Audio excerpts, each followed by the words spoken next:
Hello, this is Joe from Nerd in Korea. We are continuing our Budget Mardu series, and we're on to the black card draw creatures now. Once again, what do I mean by budget? I'm going to crack through this really fast, I hope. I'm trying to keep all these videos under 10 minutes. Not doing so good on that, but anywho. So $2 or less according to the TCG value. Not a sponsor. No.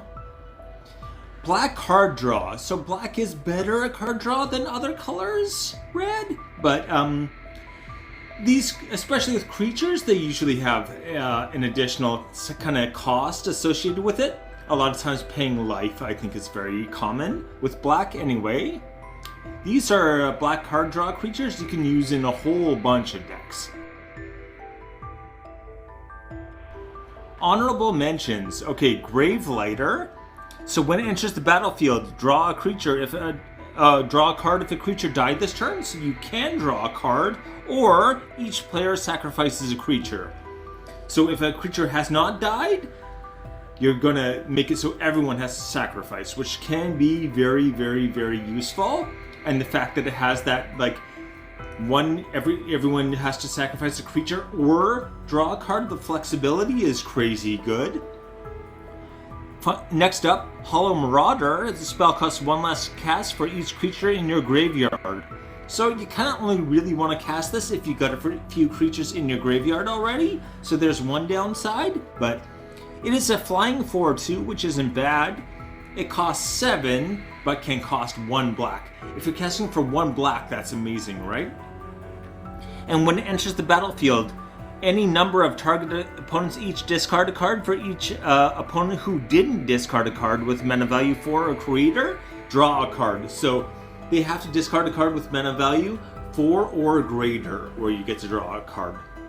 So you can force them to discard, and if their discard is below 4 mana, then you're drawing a card. A lot of decks are stacked with like 2 and 3 mana value, so good chance you're getting at least 1 or 2 card draws off of that. Assuming you're playing multiplayer, of course. Finally, Unscrupulous Contractor. It is 2 and a black, which you can't really see behind here, but when it enters the battlefield, you may sacrifice a creature. When you do, target player draws 2 cards and loses 2 life. I do like this because it has the plot value on it as well, which means, again, you can exile it and then cast it as a sorcery without paying its mana cost later.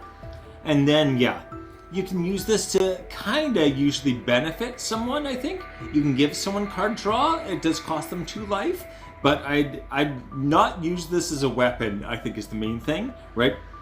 If you're doing this to get the 2 damage, maybe you can close out someone with that, but shouldn't be like plan A through I.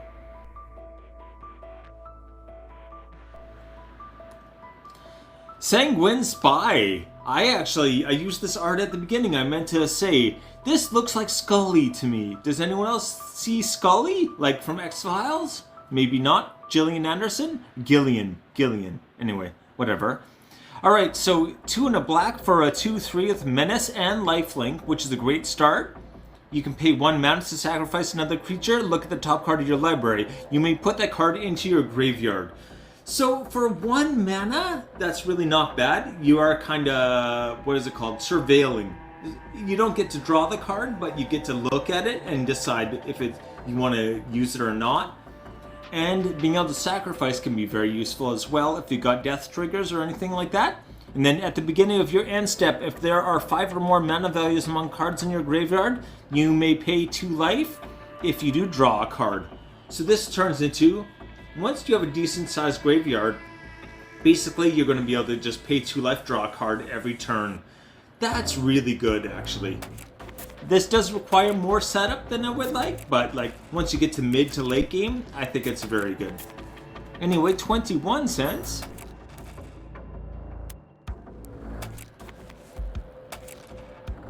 Mari the Killing Quill.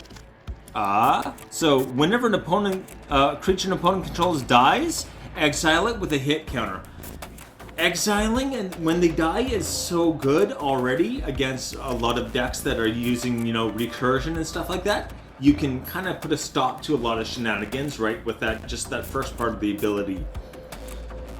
So assassins, mercenaries, and rogues you control have death touch, and whenever this creature does combat damage to a player, remove the hit counter from a card that player owns in exile. If you do, draw a card and create 2 treasure tokens. Card draw and ramp, on top of just giving a whole bunch of creatures death touch. Assassins are pretty good at like getting damage through to begin with, so yeah. Very, very useful in multiple ways. I would look at like using the outlaw. Again, the assassins, mercenary, and rogues. That's 3 of the creature types from outlaw. So any kind of outlaw deck can really use this very, very well. And I think a lot of other decks can anyway. But yeah. Card draw and ramp is just like, oh boy. That's a combination. Anyway, 92 cents.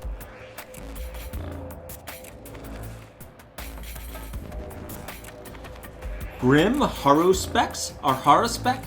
Specs? Grim Haruspecs. I gotta practice saying them. This is probably the most well-known card on this list. In a way, 2 and a black for a 3/2. It does have morph. I don't know why you'd really want to play this with morph. I don't know. Kind of just make it cost 1 more mana and not have its main ability when it first hits the battlefield. You do get to avoid counterspells. I guess that's the main thing. If you're playing against a counterspell heavy deck, you can put that down, and yeah, probably not gonna counterspell something if they don't even see it, and then flipping it over, it can't be countered, at least, yeah. Maybe that's the ticket right there. Whenever another non-token creature you control dies, draw a card. That can be a lot of card draw, especially if you're using a recursion type of deck. That's a lot. Anyway, 81 cents. Okay. Infernal Sovereign. Okay, this is 4 black, so this is getting expensive, but skip your draw step. So this is costing you a card draw right away, but whenever you play a land or cast a spell, draw a card and lose 1 life. That life loss can add up, so you're going to need something to counteract that, but playing a land, casting a spell, always you draw a card. Basically, anytime you use a card, draw a card. Every card replaces itself. That gets carried away very quickly. That kind of keeps you good on cards throughout the whole game, right? Anywho, 89 cents only.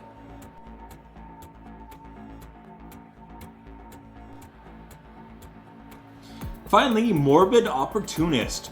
This is one I read, and I'm really bad. I think a lot of people do this. I read a card and I'll add limitations in my head, and then I'll think, oh, that card's not good, when it's actually amazing. That's this card right here. Okay, for 2 and a black, it's a 1/3. Whenever 1 or more other creatures die, draw a card. This ability triggers once each turn. Each turn. Not each round, not on your turn, each turn. And whenever 1 or more creatures die, not creatures you control. So, especially in Commander where there's 4 players, likely there's at least 1 creature dying every turn. You could potentially get 4 cards per round from this. It sounds like only once each turn is a big limitation. It's not, because it is every single player's turn. You're probably going to draw a card from this. That's a crazy amount of cards for a 54 cent. It's 54 cents and 2 and a black. And you just keep drawing cards. That's crazy.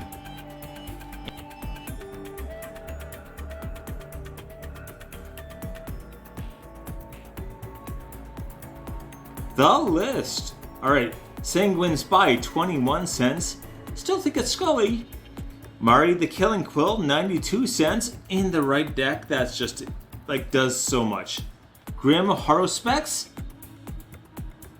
81 cents. Still don't know how to say that. Infernal Sovereign 89 cents, and Morbid Opportunist 54 cents. That should be a much more expensive card. Anywho, take it easy.